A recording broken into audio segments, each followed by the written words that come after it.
Chapter 12. After a minute, Klein took a deep breath and stood, collecting his rifle. He had to get to Jones, and he had just made a lot of noise down here.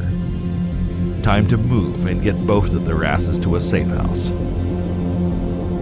There was a helpful map of the concourse in the middle of the wide corridor, and then there was more of the yellow plastic stuck to the walls and ceiling, air filtration equipment, and all kinds of things that didn't belong in this space. He stopped and put the rifle down on top of a pump. He had done about 4 miles from Stewiestown to get all the way up here, and it had been a very long day. Klein stretched his neck, rolling his head around and breathing deep, trying to bring his energy level up and brace himself for what he might find when he got to Jones. He belatedly remembered to reload his weapons and pop some more painkiller pills and drank some water before picking up the rifle again and moving out. There were lots more bodies wrapped in plastic here, where they had been taped. The words male or female or no ID had been placed on the wrapping.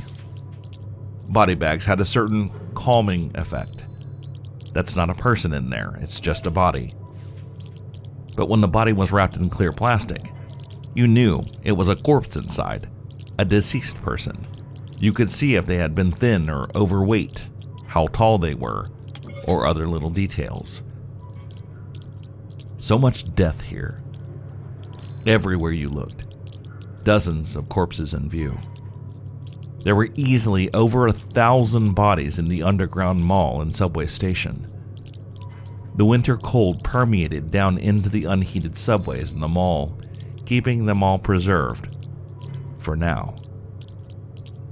Klein noticed 2 wrapped bodies laid side by side together in a Syrah coffin with no lid. Both wrappings said female, but one was much smaller than the other. A child. They had obviously been put in here together. Klein wondered if the little one was a daughter to the woman. Could it be them? Klein's heart began to pound. He walked closer and started to reach for the wrappings. Maybe his search was over. Maybe it was them. Maybe he could finally put his wife and daughter to rest. But he paused. Mirror Man was crossing his arms and shaking his head at him. You know this isn't the mission. It'll just take a minute, he argued with himself, reaching down. Jones doesn't have a minute, Mirror Man said. Klein made a fist and slammed it down on the table with a painful yell, but he bowed his head and left, resuming his jog to Jones. There was a broad corridor connecting the east side of the concourse to the ice rink area. Klein saw a Kerman coffee next to it. The front of the shop had completely collapsed, and it reminded Klein of how tired his body was feeling now. How many hours had it been since the crash? I would kill for a cup of Kermans right about now, he heard in his head, and smiled at the double meaning this had, here in the dark zone. He remembered his wife saying those words. Klein pushed on, passing another backlit map of the concourse in the middle of the corridor. The ceiling was probably 12 feet high, and a dozen of recessed lights gently lit the medical paraphernalia and piles of bio-waste and bodies on the sides. A tall Christmas tree was slumping to the side up ahead. Beyond it were 2 exits to the ice ring, to his left and right, but the corridor bent and continued to the right, and that's where Jones was. There were lots of empty, stacked Syrah coffins here, more portable shelves and operating tables. Up ahead, there were more biohazard plastic wrapped over the walls and ultraviolet lighting spilling down the corridor from around the corner. Jones was laying unconscious behind a stack of Syrah coffins, a ponytail of black hair laying across the dirty floor. Her gun was on the floor 15 feet away. It looked like she had been dragged and left here. Her slouchy cap lying on the floor 3 feet behind her. There was a gunshot wound in her thigh, a pool of blood on the floor under her leg, and one of her jacket pockets had been turned inside out. Klein knelt next to her and turned her over, finding an exit wound and saw a bruise on her temple. He wrapped a bandage around her leg to put pressure on the thigh wound, then sat down and pulled her up onto his lap, taking off a glove and rubbing and tapping her cheek with his fingertips. Klein paused as he heard voices outside, talking to each other, more hostile lurking around the pit. They had to get out of here before someone found them. Come on, Jones. Wake up, Wonder Woman. The Dark Zone is no place to be caught napping, he whispered, using a nickname she had been given a while ago because of her long black hair. He progressed to slightly slapping her cheek, which provoked a response. She inhaled and raised her eyebrows, then scrunched up her face in pain, grunting. Oh. She groaned as Klein slid her off his lap to the floor. She gingerly touched her bruise and finally opened her eyes in seeing him. Klein? Oh God, this hurts, she muttered, sitting up. It was McPherson, she growled. We got into the Dark Zone. We were making our way to the antivirals, taking it slow. Shh, not now. Let's get to the safe house and get you fixed up. Tell me there, Klein whispered, and helped her to her feet.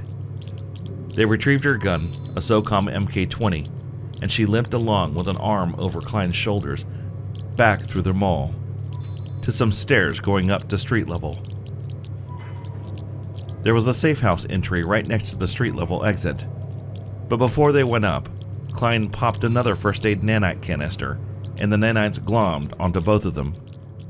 They took a few deep breaths, then quickly went up the steps and into the safe house. Inside, Jones lay down on the couch. The bruise on her temple was looking less colorful. She was breathing more easily. Klein drank some water, rubbed his arm, and took out McPherson's sawed-off shotgun and laid it on the table. McPherson called an extraction. I headed over and we linked up. He tried to kill me, he told Jones flatly. Jones saw the sidearm, recognized it, and she breathed out. Oh shit.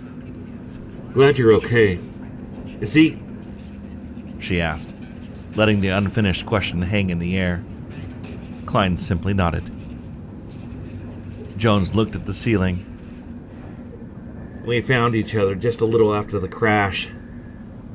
We made our way north on 3rd Avenue until we got past Grand Central and entered next to the pit. Both of us were a little more familiar with the lay of the land up here, she said. We got a target for antivirals, but it was rough going. Everyone we ran into was better equipped than us. I found a flare gun and McPherson just wanted to get out of here. I was surprised. He was always so can-do, you know?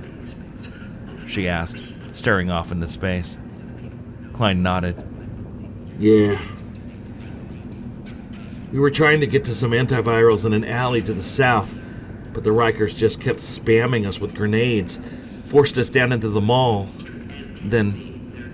And Jones mimed a finger gun aiming and firing, and someone jabbing the butt of a rifle into someone else and pointing at her own forehead.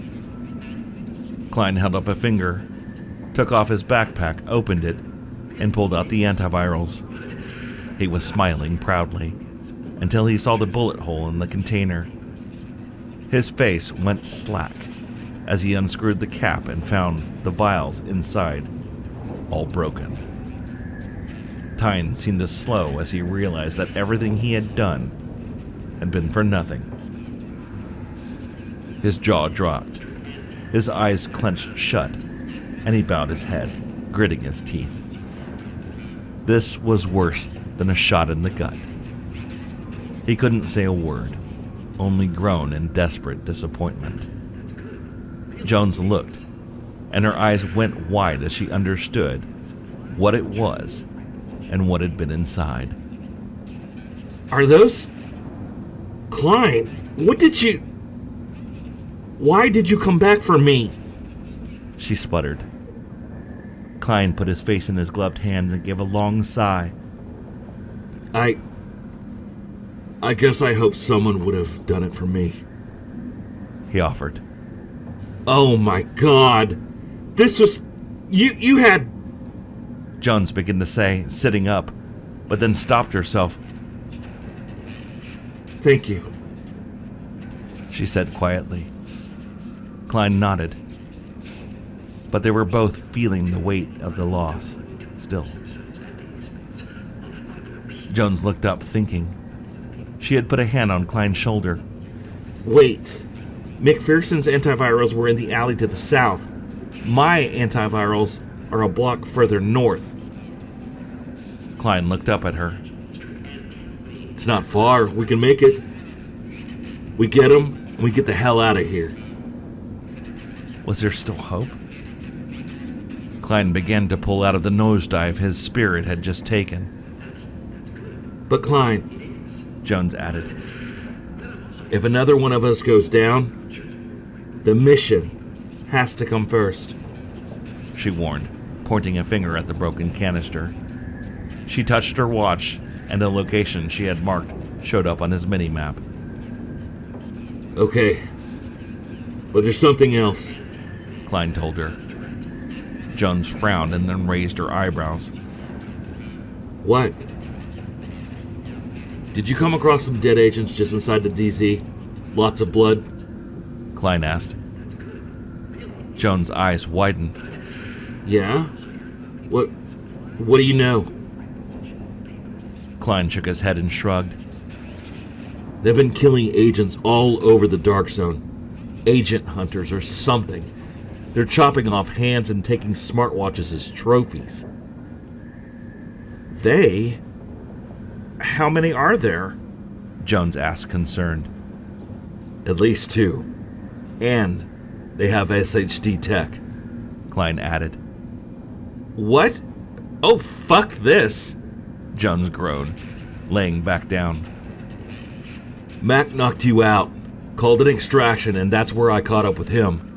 There was a hunter already there when I arrived, and then another one showed up when I got there, Klein described. Jones sat up again, listening carefully. Wait, so they're just playing with us? Why would one attack and the other just stay hidden until another agent comes? Jones thought out loud. Who knows? Maybe it's their code or something. These are all that matters, Klein said, picking up the broken antiviral container. Jones nodded and sat up, inhaling deeply. Klein pointed at her rifle. I hear you're a pretty good shot. You want to post up somewhere? I fire the flare, bring them running, we focus fire, and put them down? Jones nodded slowly. That could work. What makes you think there will be 2 of them next time? Klein shook his head. It's just a feeling. There were 2 of us, and then there were 2 of them. The hunter I tangled with, he was a step ahead of me the whole time. He hacked my turret. Jones tilted her head to the side. He hacked your SHD tech, she sighed, bowing her head and rubbing her temples with a thumb and index finger. That's not supposed to be possible. Something is very wrong with this situation. Klein let that hang for a moment. So what's our move? He asked. He didn't want to gloss over her comment, but they needed to focus on their next steps, not waste time on speculation. They were both banged up and couldn't take much more. We get the canister, and then we think like hunters, Jones said for a moment. Klein nodded slowly. Let's go hunt.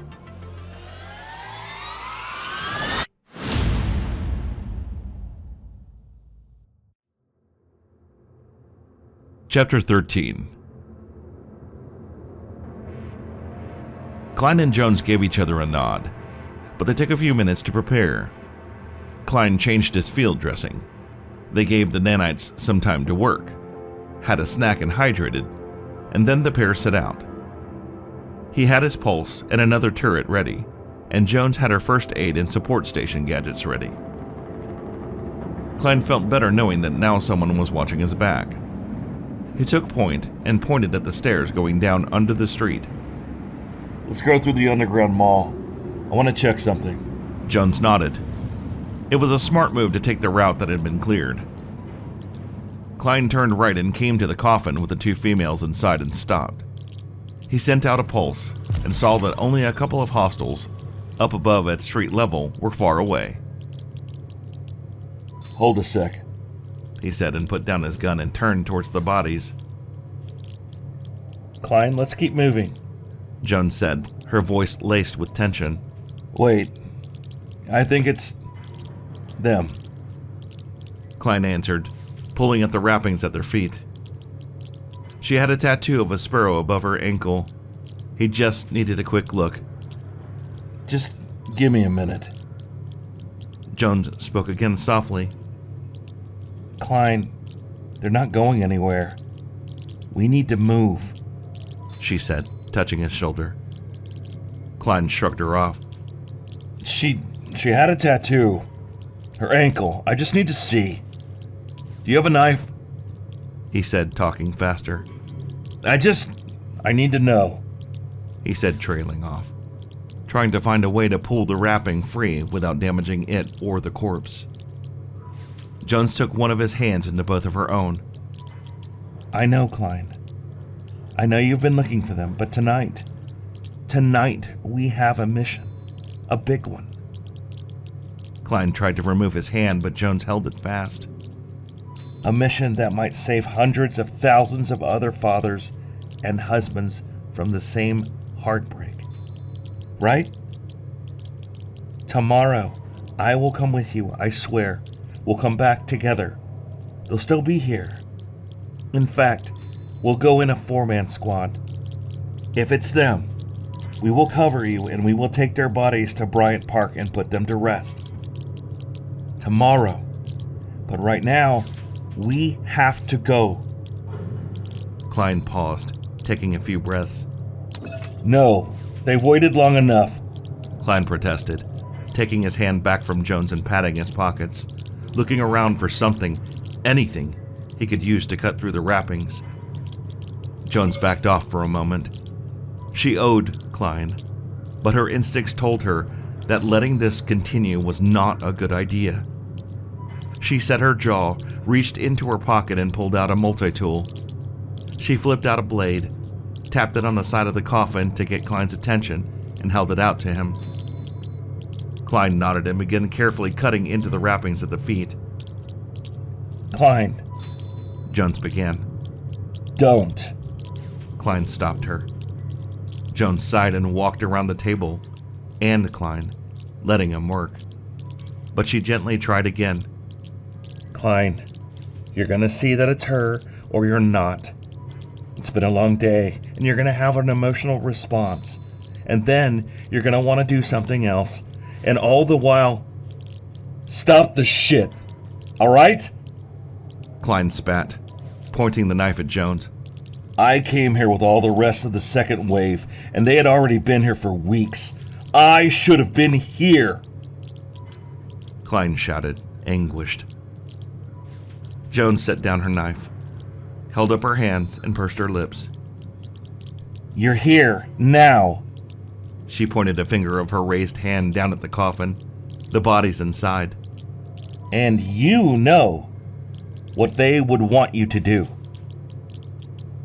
Klein's eyes glanced at the bodies again, and his expression of anger softened. The knife in his hands trembled. What about what I want? I just want this one thing. And I've fought. I've bled.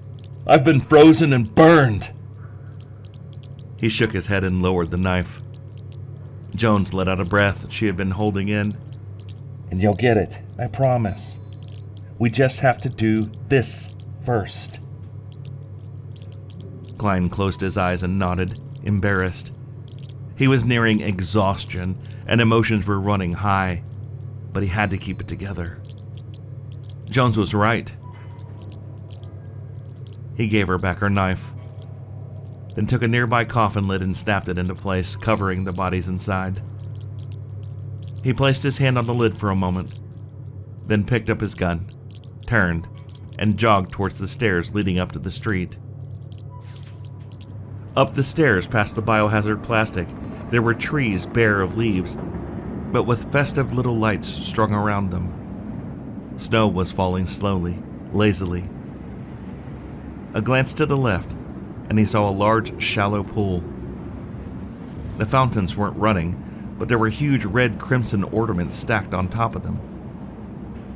There were bodies, lots of bodies, scattered about on the ground out here. Lots of fighting and death had taken place over the past few months. Beyond the fountain, he saw the large LED sign wrapping around the next building over to the south. Work together. Assist the JTF. Report criminal activity. Across the street was Midtown Music Hall, the famous showplace of the nation. The brilliant lights and displays were still on.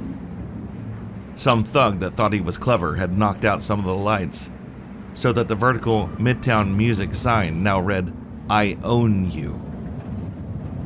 An LED message still marched from right to left around the bottom of the marquee. Gather supplies and leave the city as soon as possible. Virus containment has failed. This was a very old message at this point, but the cars choking the tunnels and bridges were a testament to how widely it had been received. This area had been sealed off since mid-December, and a lot had changed since then. They made their way north, passing a small bank of payphones. A ruined truck was on fire in the street in front of Midtown Music, and to the sides of 6th Avenue. There were lots of temporary lights and barricades that had been set up. Another little LED sign had been set up. "Proceed to Central Park drop-off, no stopping any time," it read. Standing over the burned-out truck, it was meant to direct. There was a bank branch here, a high-fashion clothing store there. Evidence of the world that had been. They had passed big square planters, ATMs, a street lamp that had been bent down at the top somehow, and a statue of someone he was too tired to remember. The building they were looking for was just ahead, but there was a small group of Rikers standing on the road. Klein and Jones took cover. She soundlessly held up 3 fingers, then 2, then 1, and Klein opened fire on the left. 4 rounds hit him in less than a second, but Jones had put a bullet through the head of the one on the right and the one in the middle before Klein could aim at another target. "One shot, 1 kill," he praised. Jones smiled and held up 2 fingers. They crossed 51st Street, getting closer to the marker for Jones's antivirus on their HUDs. A portable floodlight had toppled over, but it was still lit, and lighting a pile of tires in the middle of 6th Avenue. There was a fire hydrant leaking water, some dead protesters, one still holding a sign and laying in a frozen pool of blood. This area had once been the southern gate of the decontamination zone before it had been expanded. There had been lots of protests. Whoever it was that had shot them, not one had bothered to gather and clear the bodies of the protesters since the DZ had been expanded. Now this area was the gate into DZ North. Klein hadn't yet ventured up there, but had heard stories about how it got worse and worse the closer you got to Central Park. The building was a hotel, and a chain-link fence had been put up around the awning at the entrance to close it off. Someone had opened up the fence a while back, and a military SUV was sitting under the awning in front of the main doors of the hotel. An LCD sign declared "Warning, Restricted Area, Deadly Force Authorized." More discarded protest signs, an abandoned luggage cart. A construction light threw a stark white light across the front doors, which stood open. The interior of the lobby was dark. Garlands and Christmas lights were draped along the ceiling, and a Christmas tree with twinkling lights stood in the middle of the lobby. But the overhead lights were off. A few emergency lights flickered, but that was all. There were 2 elevators, and the doors had been forced open, showing dark, empty elevator shafts. Klein stepped forward to go in. Wait, are those hunter guys going to show up? Jones whispered, eyes darting around the dim room before they entered. Klein shook his head. I don't think so. I think they'll come when we extract. And when they show up, your HUD and comms will start glitching like you were hit with an EMP. Jones nodded, and they proceeded inside. A soda vending machine cast some faint fluorescent light in the far corner. Oversized Christmas ornaments hung from the ceiling, the dim lighting glinting on their shiny surfaces. There was an elevated lounge area in the middle, and they went around on the left towards the back wall where the antiviral seemed to be. They came to the corner of the lounge area and saw the blue case sitting on the floor against the wall. Klein felt like there should be a beam of light shining down on it, but it sat there in the darkness. That's it. Blue box, he told Jones, lowering his gun. Jones crouched next to the case, opened the latches and lifted the lid.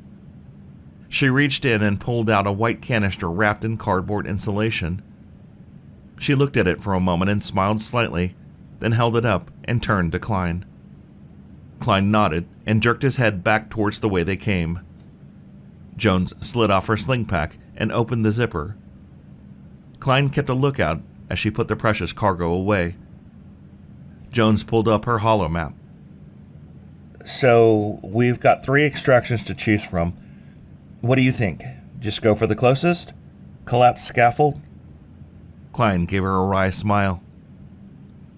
No, I've got an idea about that. The pair headed south along 6th Avenue. Klein was the point man, leading the way and acting as a buffer between any hostiles and Jones. Joan hung back, limping a little on her injured leg and sniping at any hostiles they encountered, keeping the antivirals safe. Klein and Jones jogged past Midtown Music, past the concourse under the street, and took out some Rikers trying to hold the intersection. They slowed down as they approached the collapsed scaffolding, but the hunters seemed to have left. They got nervous when their comms made some strange glitching sounds, but they proceeded without incident. McPherson is down there? Jones asked as they passed the subway entrance. Klein didn't look back. Yeah, was all he said. The pair kept moving down 6th Avenue all the way down to Bryant Park, taking out a few more hostiles along the way. On the way, Klein discussed his ideas. When the hunters come, there'll be lots of glitching on your HUD, squelching on your comms. They'll appear in a burst of smoke. Do not get too close. One almost took my head off with an axe. Wait, an axe? Jones asked, surprised. Yeah, like a tactical survival axe thing. They're geared to the gills, Klein said. How geared? Better than L&B? Jones asked. Klein considered for a moment.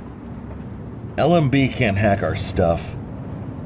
Maybe better than. Jones blew out her cheeks. Jesus! You think they might be Barks, bounty hunters? Jones hypothesized, thinking out loud. Klein shrugged. Maybe we'll get a closer look. After.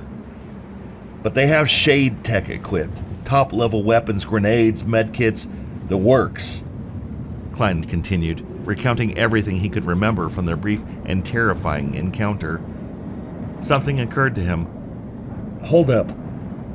He and Jones stopped. What? She said. There was something he had missed. There was something about the way he moved, Klein thought out loud. I think they have shade training. Jones raised her eyebrows. Shade tech and shade training? So, rogue agents? Klein scoffed. No, not rogue agents. These guys are a whole new level.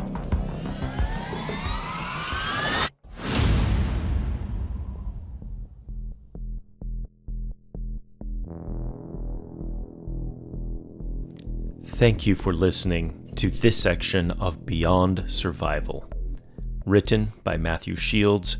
Narrated by Mark A. Davis. If you enjoyed this, please like and subscribe. More chapters coming next week. Until then, stay frosty.